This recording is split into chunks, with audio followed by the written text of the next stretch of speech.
शहर के सबसे अमीर और नौजवान उद्योगपति सुकेतु महाराज, जो अभी तक अविवाहित हैं, वे विदेश से पढ़कर लौटे हैं और अब अपना पुश्तैनी कारोबार संभाल रहे हैं। उन्होंने शहर के बाहर सुनसान इलाके में एक फार्म हाउस खरीदा। जब वे उसे पहली बार देखने गए थे तो रास्ते में एक गांव पड़ा। वहां गांव के बाहर ही उन्होंने एक पुरानी हवेली देखी। उस हवेली को देखते ही पता नहीं उनका मन कुछ बेचैन सा हो उठा। पहले उन्होंने सोचा कि अपने ड्राइवर से कार रोकने को कहें और उस हवेली के पास जाकर देखें कि वह कैसी दिखती है, लेकिन फिर उन्हें देर हो रही थी और वे उस दिन आगे बढ़ गए। लेकिन लौटते समय ड्राइवर ने दूसरा रास्ता पकड़ लिया और फिर वे दोबारा उस ओर ना जा सके। फिर जब सुकेतु महाराज की डील फाइनल हो गई तो वे अपने माता पिता और अपने दोस्त जलज सिंघानिया के साथ उस फार्म हाउस को देखने गए। लेकिन जब वे दोबारा फिर से उसी हवेली के सामने से गुजरे तो ये दोस्त जलज को भी उस हवेली को देखकर कुछ बेचैनी सी महसूस होने लगी। तब उसने अपने दोस्त से कहा, यार सुकेतु, चलना हवेली के पास जाकर देखते हैं कि वह कैसी है। तब सुकेतु की माँ शैलजा बोली, नहीं जलज बेटा, ऐसी हवेलियों के पास नहीं जाना चाहिए, क्या पता वहाँ किस भूत और आत्मा का डेरा हो। माँ, इस जमाने में रहकर भी आप कैसी बातें करती हो? सुकेतु बोला। तुम्हारी माँ सही कहती है बेटा, सुकेतु के पिता शिवनंदन महाराज बोले। अगर आंटी अंकल मना कर रहे हैं तो उनकी बात तो माननी पड़ेगी, जलज बोला। और फिर उनकी कार आगे बढ़ गई।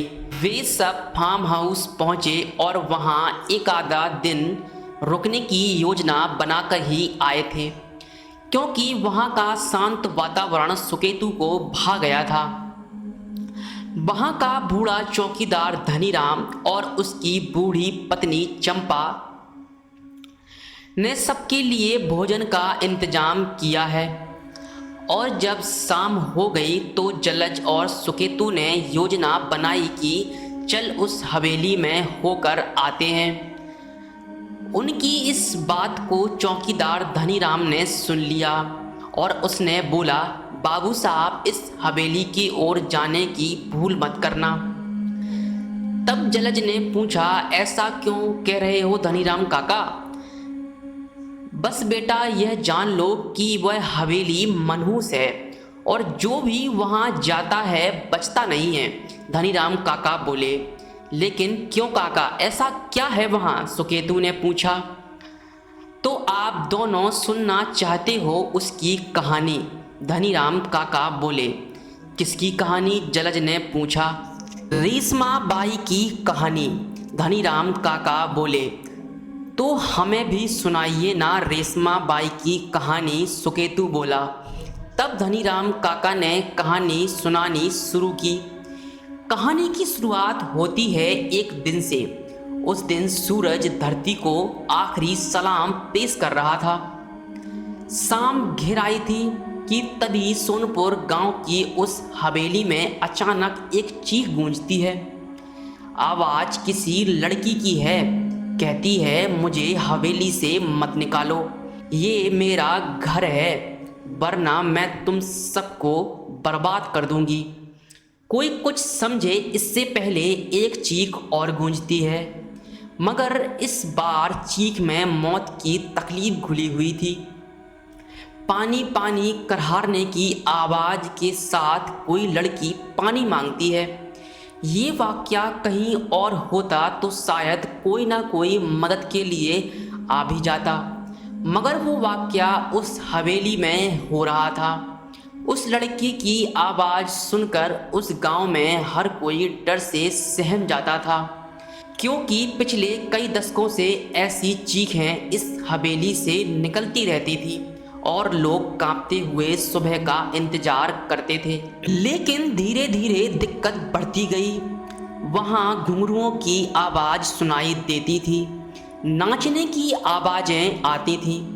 कभी कभी तो गांव वालों को इतनी आवाज़ें सुनाई देती कि उनका मन करता कि वे घर छोड़कर चले जाएं। वो हमेशा यही कहती कि ये घर मेरा है। इस तरह गांव के लोगों को डर लगने लगा। गांव के लोग खौफ के साए में जीने लगे। लेकिन सवाल यह था कि आखिर कौन है ये लड़की और इसका घर से क्या रिश्ता है। क्यों दिन ढलते ही इस हवेली के पास से होकर गुजरने वाले वहां से नहीं गुजरते और उस हवेली के रास्ते पर कब्रिस्तान सा सन्नाटा पसर जाता है और एक अजीब अनमनी सी लड़की इस हवेली में भटकती दिखाई देती है। कभी झरोकों से झांकती तो कभी हवेली की छत से टकटकी लगाए दूर किसी मुसाफिर का इंतजार करती जिसने उसे गौर से देखा है। तो बताते हैं कि उसकी नजरें बर्छी की तरह कलेजे को चीरती सी लगती हैं। मगर कभी इन्हीं नजरों के दीवाने थे लोग। वो जहां खड़ी होती थी उसी के आसपास खड़े होकर लोग उसका दीदार करना चाहते थे।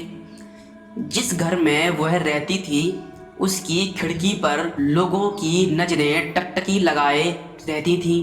इंतजार करते थे लोग कि कब खिड़की खुले और उसका दीदार हो। ऐसा जलवा था रेशमा बाई का। उस हवेली के आसपास रहने वाले बुजुर्ग बताते हैं कि उस हवेली में से एक खूबसूरत सी लड़की निकलती थी जिसे वो जब पकड़ने की कोशिश करते थे वह बिल्ली बन जाती थी। आज उस कोठरी में जिंदगी और मौत दोनों का बसेरा है। दूसरी हवेली की तरह यह खाली नहीं है। वहां गुजरे दौर की तबायफ रेशमा बाई की रूह रहती है। उस हवेली में आज भी एक खूबसूरत मगर खौफनाक चेहरा उन्हें लगातार नजर आता है। रेशमा बाई उसकी पायल जब छनकती थी तो लोग दीवाने हो जाया करते थे। हर हवेली का मालिक ये सपना पाला करता था, एक दिन ये घुंघरू उनके सिर्फ उनके लिए ही खनकेंगे। बात करीब 200 साल पुरानी है जब रेशमा बाई उसी हवेली में मुजरा किया करती थी। रमिया के दीवानों की फेहरिस्त में इस इलाके के दो दोस्तों का नाम भी शुमार हुआ करता था जो तकरीबन हर शाम उसी के पास गुजारते थे। मगर रेशमा बाई उस बला का नाम था जिसकी खूबसूरती और हुनर के आगे क्या रिश्ते क्या नाते पल भर में बिखर जाते थे। और यही हुआ उन दोनों दोस्तों के साथ भी।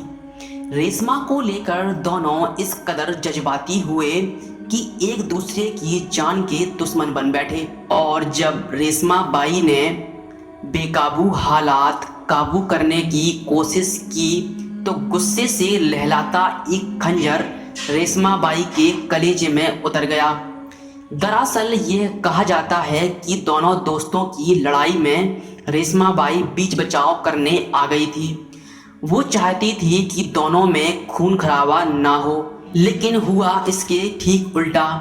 खून तो हुआ लेकिन उन दोनों दोस्तों में किसी एक का भी नहीं, बल्कि रेशमी का, जिसका कोई कसूर नहीं था। अगर कसूर था तो वो उसकी खूबसूरती का, कसूर था तो उसकी दीवानगी का, और कसूर था तो उसकी लचकाती कमर और बलखाती चाल का, जिस पर वहां से 7 कोस दूर रहने वाले तक भी खिंचे चले आते थे। लेकिन आज उसी खूबसूरती पर दो दोस्त ऐसे टूटे कि आपस में ही भिड़ गए और खंजर रेशमी के सीने में घुस गया। वो खंजर बहुत गहरा जख्म छोड़ गया था। जिंदगी की सांसें उसकी टूटी हुई पायल के घुंघरुओं की तरह बिखरती जा रही थी। मौत दस्तक दे चुकी थी। और फिर उस दिन के बाद रेशमी के साथ ही नाच गाना मस्ती ठिठोली सब कुछ उसी की मौत के साथ खत्म हो गया। और ये मौत इस हवेली पर बहुत भारी पड़ी, मगर उसकी यादें अभी धुंधली नहीं पड़ी। वक्त बीतता गया मगर उसकी यादें कभी धुंधली नहीं पड़ी। पढ़ती भी कैसे, क्योंकि रेशमी ने तो इस हवेली को छोड़ दिया था, जो आज भी लोगों को नजर आती है, मगर पहले की तरह गाती गुनगुनाती नहीं, बदहवासा घूमती हुई, याद करती हुई उस सुनहरे दिनों की, जब एक महफिल उठती नहीं कि दूसरी सजने को बेताब लोग वहां पहुंच जाते। फर्क सिर्फ इतना है कि 200 साल पहले इस हवेली की ड्योढ़ी से निकला हर कदम मस्ती से झूमता हुआ निकलता, और आज उस हवेली के सामने से खौफ से होकर गुजरता है। रेशमी उन दोनों में से विक्रम सिंह को चाहती थी, विक्रम सिंह भी उसे चाहता था, लेकिन धीरज सिंह को ये नामंजूर था, और उस दिन धीरज सिंह ने विक्रम सिंह को मारने के लिए खंजर निकाला, लेकिन बीच में रेशमा बाई आ गई और उसे तोहफे में मौत मिल गई। धनीराम काका अब अपनी कहानी खत्म कर चुके थे, और उनकी कहानी सुनकर सुकेतु और जलज आश्चर्य थे, लेकिन बाद में उन्होंने सोचा कि वे उस हवेली में जरूर जाकर रहेंगे, और रात को सबके सो जाने के बाद दोनों ने कार निकाली और चल पड़े उस हवेली की ओर। वे उस हवेली के दरवाजे तक पहुंचे ही थे कि उसके दरवाजे अपने आप खुल गए। दोनों भीतर गए तो काफी अंधेरा था, लेकिन एकाएक रोशनी जगमगाने लगी। वहां कई सारी समा रोशन थी, और साजंदे भी अपना अपना साज लेकर बैठे थे।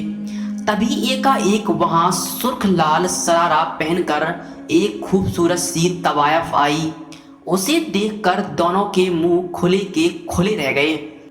तब उससे सुकेतु ने पूछा, कौन हैं आप? तब वो बोली, विक्रम साहब, आप मुझे नहीं जानते, मैं रेशमा बाई, और ये जो आपके साथ हैं आपके दोस्त धीरज सिंह, इन्होंने ही उस रात मेरा कत्ल किया था। कितने सालों से मैं आप दोनों का इंतजार कर रही हूँ, आज जाकर मेरी ख्वाहिश पूरी हुई। ये सुनकर दोनों के होश उड़ गए, और जलज डरते हुए बोला, हमें जाने दीजिए, बहुत बड़ी गलती हो गई हमसे जो हम यहाँ आए। तब रेशमा बाई बोली, कैसे जाने दूं हुजूर, एक मेरा आशिक है और एक मेरा कातिल। जो कातिल है वो तो मरेगा, और जो आशिक है वो मेरे साथ हमेशा यहाँ रहेगा। और फिर दूसरे दिन सुबह दोनों की लाशें उस भूतिया हवेली के पास लोगों को दिखाई दी।